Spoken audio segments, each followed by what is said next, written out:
Hey, what's going on everyone? It's Griffin here and I hope you're all having a fantastic day as always. Now in today's video, we're going to be re-exploring an audience favorite that I've been releasing each quarter since the beginning of the year, and that is a full industry comparison video for Canadian real estate investment trusts, putting the largest and most requested REITs head to head in an Excel spreadsheet in order to compare all the quantitative data relating to each one. Now around 2 weeks ago, I released this video right here where we went over a full earnings analysis for RioCan's Q3 figures, and that video did really well. So with the release of most Canadian real estate investment trusts Q3 figures last week, I thought this would be an opportune time in order to do the Q3 update for the real estate investment trust industry in Canada. And this was a pretty interesting and important quarter for Canadian REITs because unlike in Q2, where most physical businesses that were not essential were shut down, over Q3 a lot of these businesses were indeed open, and we all know that real estate investment trusts generate the majority of their revenues from charging rent to their tenants. And so for this reason, a good business environment is therefore also favorable for the viability of REITs.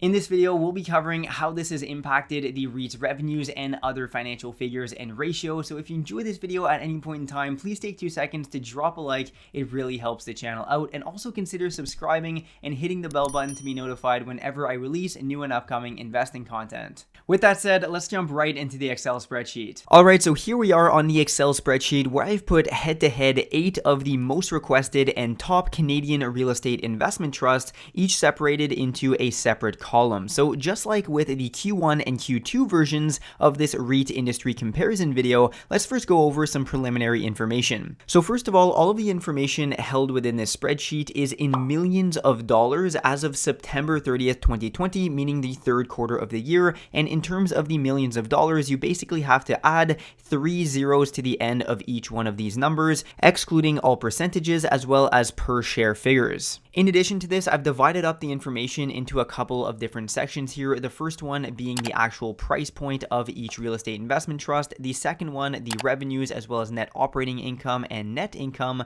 followed with the percentage of rent being collected, as well as other information such as their leased area, increases in rents, and so forth. And following that, we have a section related to balance sheet figures. So things such as current assets, cash and cash equivalents, current liabilities, as well as different ratios, the total and current ratios. And then finally, in the last section, we have data related to the funds from operations, as well as the FFO per share, which if you've watched any of my past real estate investment trust content, you would know that the funds from operation is extremely important for assessing the viability and health of a real estate investment trust. So let's get right into it. As you can see here, we have 8 different real estate investment trusts, each categorized into the different type of real estate that they focus on. So we have office buildings, industrial, residential, and then commercial for Brookfield, but Brookfield actually dabbles in various different types of real estate altogether, such as HR REIT, and then we also have the 2 main retail REITs in Canada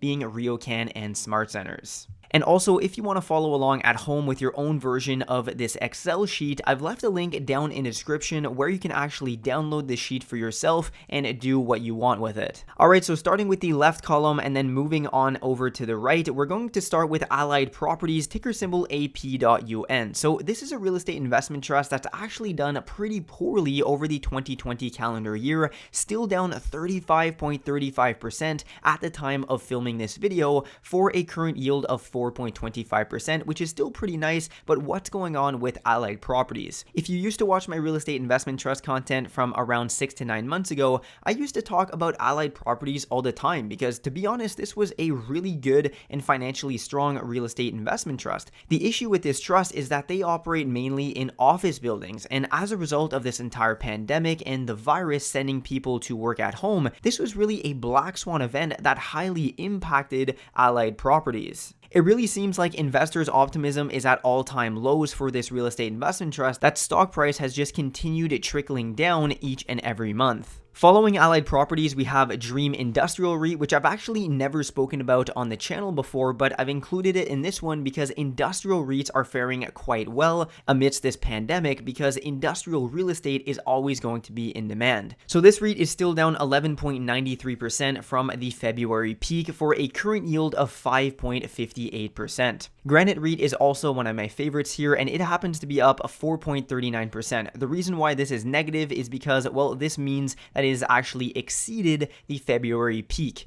The current yield for Granite REIT is 3.72%.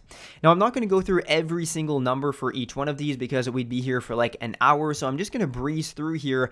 Basically, all of the other ones are still significantly down. The worst hit still being RioCan, down 41.20%, as well as H&R REIT, still down 43.27%. So we're going to see in this video from a quantitative standpoint if this figure is still justified. With that said, these low price points for these 4 REITs have resulted in nice and inflated dividend yields. Alright, so moving on to the second block of rows here, this is for the Q3 2020 financials, and actually I just noticed here that it still says Q2, so I'll add that to Q3, and then the top row is the actual revenues that have been generated for the company. So in order to give a bit more context about the growth of the revenues during this Q3 period, I've included the following line right here that's going to give you a percentage figure in terms of the year-over-year growth since Q3 2019. The 4 first real estate investment trusts have actually managed to increase their year-over-year revenue growth over the Q3 period, with the best one being 27.76% for Granite REIT, which is really phenomenal and is most likely what has investors more optimistic about this REIT moving forward. From looking at the data here, it's quite evident that the first 4, being office buildings, industrial, as well as residential real estate, have managed to increase their year-over-year revenues, which I'm honestly not surprised to see, because most of these tenants have not really been affected by the pandemic issue. With that said, the 4 last ones were hit significantly harder, with Brookfield being the worst hit of the bunch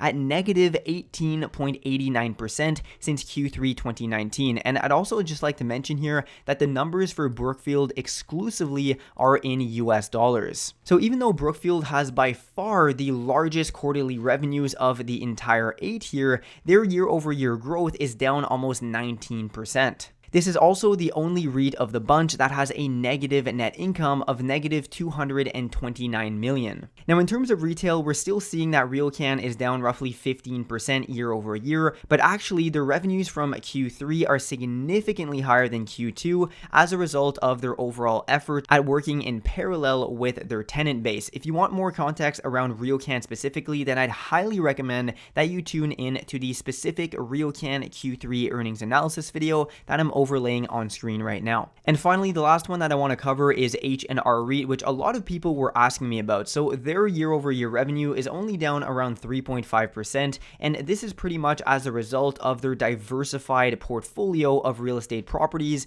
dabbling in office, retail, and residential. So by far, their retail space was the most hit in terms of rent collected, and this is being reflected in their year-over-year revenue growth. Moving on now to the third section of data. This one is really important in relation to a real estate investment trust because it's showcasing the percent of rent that was collected over the Q3 2020 period, which, if you know anything about real estate investment trusts, well, they derive the majority of their income from rent being collected. So it's really important that they have a high percentage of rent collection. And over the 2020 calendar year, this has been an issue concerning real estate investment trusts because a lot of their tenants were unable to actually go forward and pay rent depending on the industry of real estate they're operating in, specifically retail. So the top row indicates just this, and unfortunately for Allied Properties, I wasn't able to find this in their earnings report. If you know it, leave a comment down below, but pretty much for industrial, we're at high collection rates, 100% for Granite and 97.2% for Dream REIT,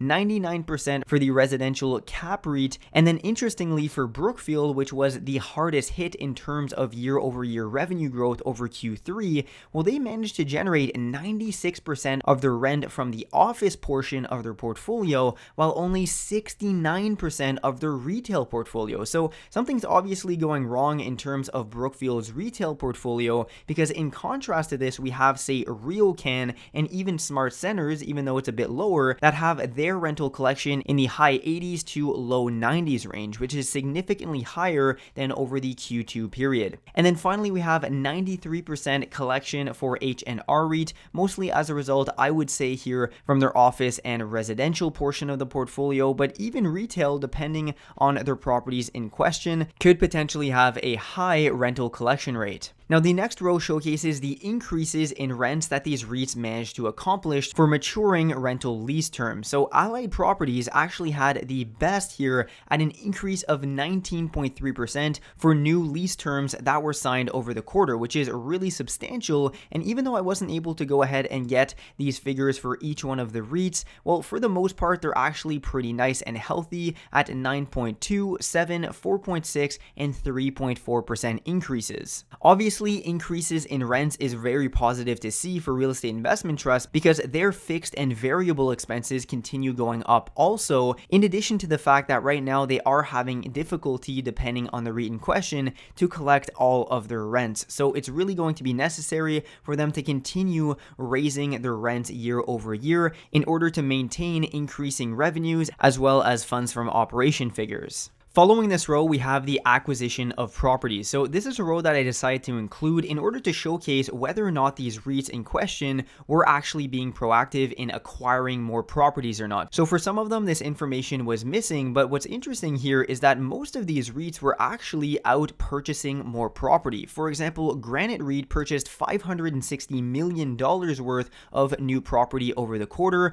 while Brookfield actually purchased $1.7 billion worth of new property, which by the way is definitely going to have an impact on the reason why their total net income was negative for the quarter. Following this, we have the indebtedness ratio, basically just showcasing their total debt to total assets. And for all of them here, they're actually not all that bad. And then the leased area. So this data point I decided to include just to showcase whether or not these REITs were having difficulties leasing out a high portion of their properties. And for the most part, they're actually all quite high, except for Brookfield and Allied Properties, which may have to pivot their overall strategy moving forward in order to increase these figures. For example, increasing their industrial or residential properties. Now, the next three blocks of rows are related to balance sheet figures. So we have cash and cash equivalents up top, followed by current assets and current liabilities, and then total assets and total liabilities. Starting with the first block here, I also included whether or not since the previous quarter there have been talks of cutting the dividend or not, which for real estate investment trusts, dividends are very much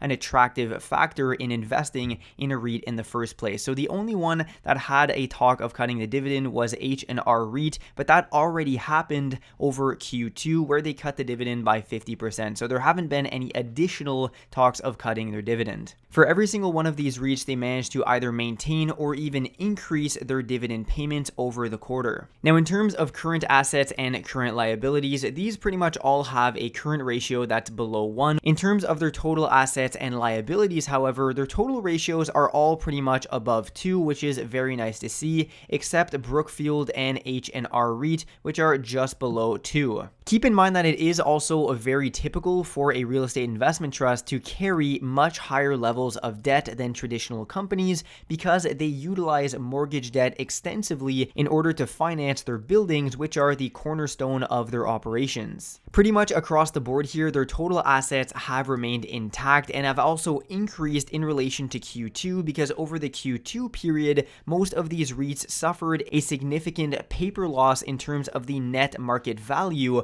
of their properties, which took a large beating over the second quarter. So this is all increased nicely over the Q3 period.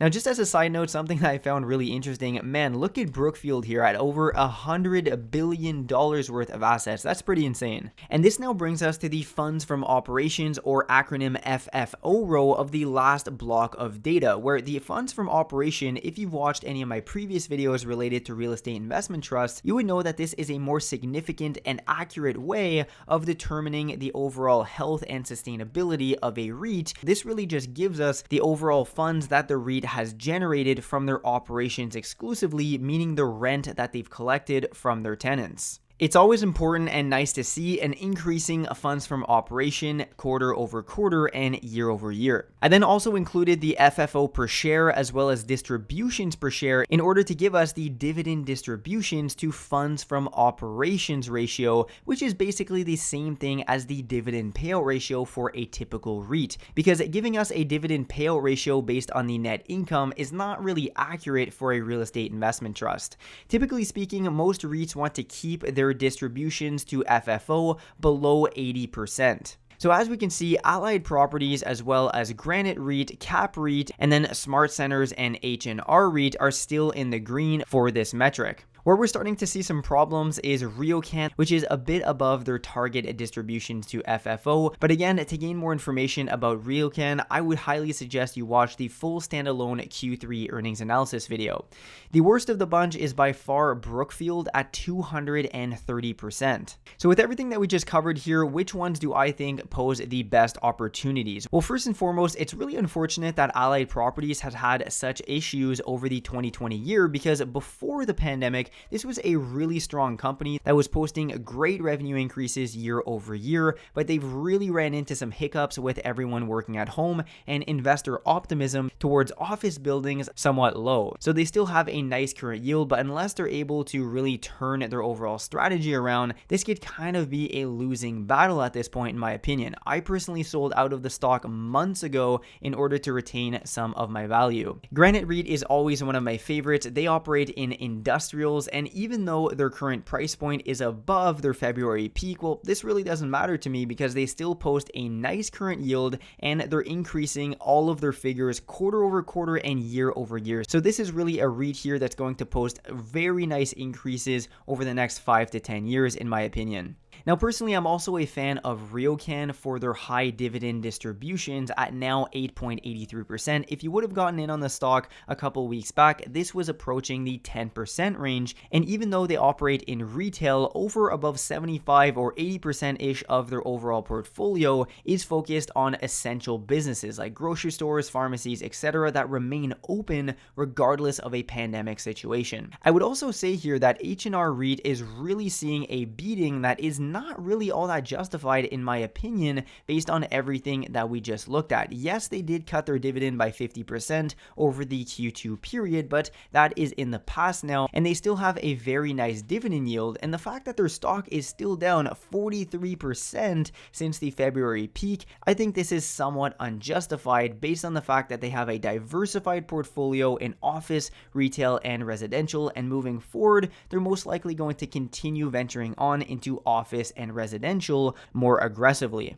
I'd really like to know what your thoughts are on all of these though, so let me know down in the comments. And also, once again, you can access this sheet for yourself through the link down in the description. I really hope that the figures held within this spreadsheet, combined with my overall explanations and thought processes, helped you better understand what's currently going on in the Canadian REIT space and which ones I think are more favorable moving forward. Now, obviously, we can't treat each one of these REITs the same because they all operate in different facets of real estate, and so for this reason, the issues that have arisen from the overall pandemic issue have impacted these real estate investment trusts differently. Without a doubt, Q3 was a much better quarter from a financial standpoint than Q2 was for most of these REITs, more specifically in the retail space. And finally, I'd also like to quickly mention the fact that we just looked over all the quantitative data for 8 individual real estate investment trusts. So even though there is a lot of qualitative context and business context around all the numbers for each one of these REITs, obviously we couldn't go through all of this business context for each one. We'd be here for around 2-3 hours going through all of this. However, it's really important